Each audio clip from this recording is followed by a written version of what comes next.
evening, everybody, and welcome to Westchester Talk Radio.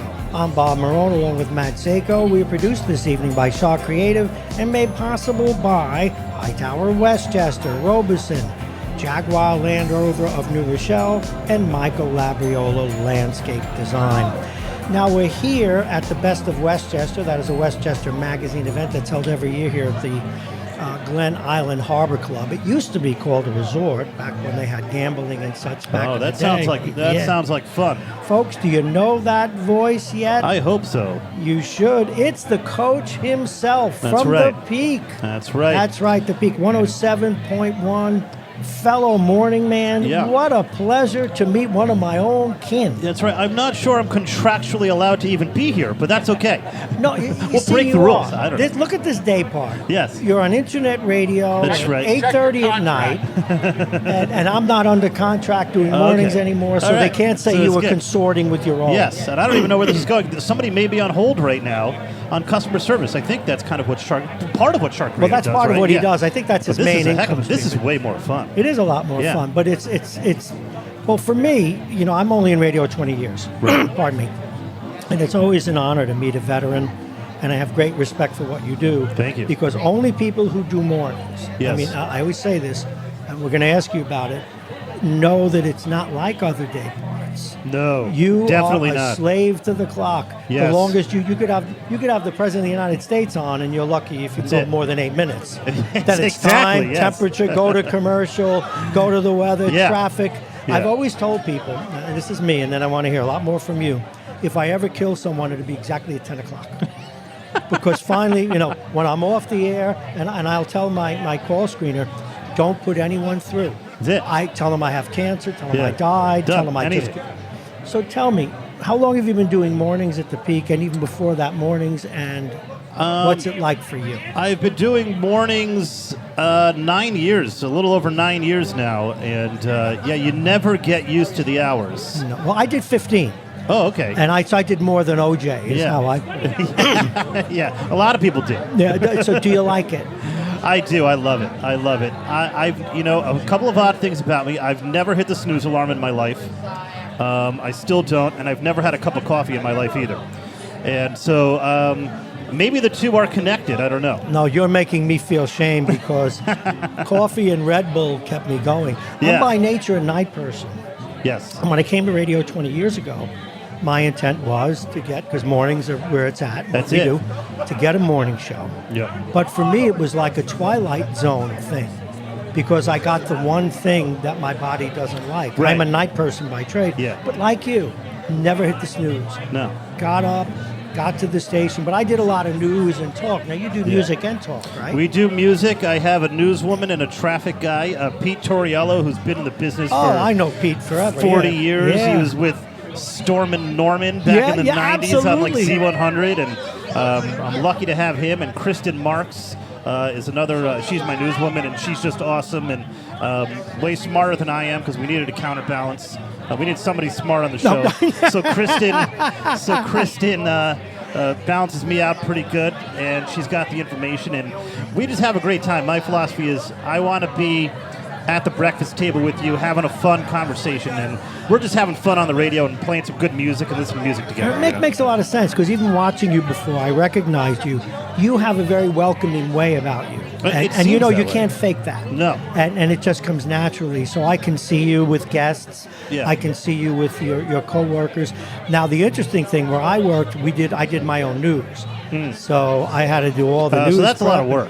Well, it was a lot of work. Yeah. But because I did talk, it was useful because it informed me for the rest of the show. Right. But I did have traffic and weather people, thank goodness. Yeah. Although every once in a while, I don't know if it happened to you, the traffic guy couldn't make it. They didn't get a sub, and I had a pitch. But it is a labor of love. Yeah. Now, how have you managed to keep your brain from frying with all the quick changes in the morning? Oh, I don't. My brain's fried. It is. No, yeah. It's... I don't know. I work spontaneously. I don't really prep too much. I can't, because we talk about the news, and that changes, and the music changes every day. So I know the music pretty much going in, but I'm a fan of, if it's going to happen, it's going to happen on the air. And sometimes, but that's even better. Yeah, and I think I like a natural reaction from Kristen or Pete on the air, and sometimes I'll even fake it. And before we go on the air, I'll tell them I'm going to do something, knowing I'm going to do something else, because I want that genuine reaction on the air. Well, this is wonderful for me. I'm enjoying this. I could stay here all night. We're talking with Coach, the morning man at the Peak, 107.1, a legendary broadcaster up there. Thank you. No, you're well known, and again, you can see my affection for morning people. It's a very small club. Yes. Can I say something? No. Pete Torriello has you both beat. He's been there 120 years. Yeah. He was there when the dinosaurs were. Marconi. Yeah, I always make fun of him. Marconi, right? That's right. I always make fun of Pete because his birthday is the day after Christmas, and I'm like, it's a day after Jesus in the same year. Now you've been known as the coach. How did that evolve? I'm not calling you by your regular. I'm telling you your radio name. Yeah. But how did that come about? So Coach evolved. I was I coached in Portchester where I grew up, Corpus Christi Church. I was a CYO coach, and when I was doing college radio, I would come in and I had like a whistle on my keychain for when I actually coached. And when you do college radio, you need a nickname, and it just kind of stuck. And when I started broadcasting, professionally, it's a name that just kind of stuck. My real name is Chris, and we already have a Chris, so they were like, "No, Coach. No, you're the coach. You have to be the coach. I can't believe you're here." Now, what did you do before mornings, and where were you? Where'd you start out? Mornings, I've never worked at any other radio station other than the Peak, and so I worked part-time at the Peak, weekends. Any time they needed me, I would fill in. Yes. And that's just what I did. I did all the dirty work. And worked your way to the morning show, as I did. Thinking the morning would somehow be easier, but it's no. It's not easy. And you know what? I'm sure you did this. In fact, we were just talking with someone. We were just talking with a gentleman who's, in fact, he just left food for you. Who's the executive what is chef. This? Somebody put something down in front of us. An executive chef. Oh, it looks fantastic. And I was telling him about this hotel I used to stay at. Well, when I first started in radio, you know the drill. Yeah. I did Friday and Saturday night, 9 to 9s. Yep. And you know how that is. I got coffee for talent. Yep. I did a 1-hour show. Yep. I introduced every kind of cleric from... it could be Christian scientists to rabbis to Muslim. And I wrote commercials. I read commercials. Anything you got to do, you do it. Now, I still had a day job. Yeah. So I would throw myself into bed at this cheaper hotel up in Peekskill. Right. Because it was $60. Yeah, right. Then I go back. I get up at dinner time. Wow. Shower, go another 12 hours. But obviously you did that too. You've done all this to do the transmitter readings. Yes, anything they needed me to do, I did it.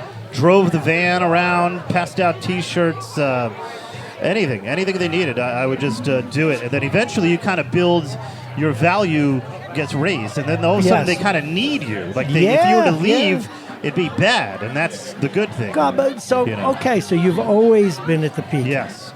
Now, how you guys doing? Our business has taken a bit of a hit in general because of the internet, because of podcasting. How are you guys doing up there? Because I always root for all the local stations. I think we're doing just fine. We're going to be here for a long time, and I think local radio like ours is equipped to win because we're giving messages to the community. We're telling you who's playing at the Capitol Theater. Right. Other places can't do that, and we're also connecting with our community too. And I think that's the type of radio station that will last for a long, long time. Well, I certainly do hope so for those in the business. I mean, I'm somewhat older than you.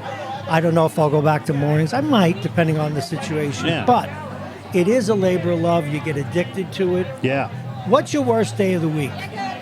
Worst day of the week for me is somebody just said hi, Coach. Was it the lady with the? Oh, there she is. All right. Oh, yes. I didn't recognize she had a mask on. Over there. All right. Well, we'll talk to them later. Worst day of the week? Probably Monday. Because your weekends get messed up. You sleep in Saturday, Sunday. Now you're all messed up. And now Monday, that bell rings and you got to go. But for me, it was Sunday, believe it or not. Do you know why? We're going to go this a little longer. The reason Sundays were bad, again, because I did hard news and politics, I have to watch the morning shows. Oh. I have to read the Times and those papers, the Washington Post, cover to cover.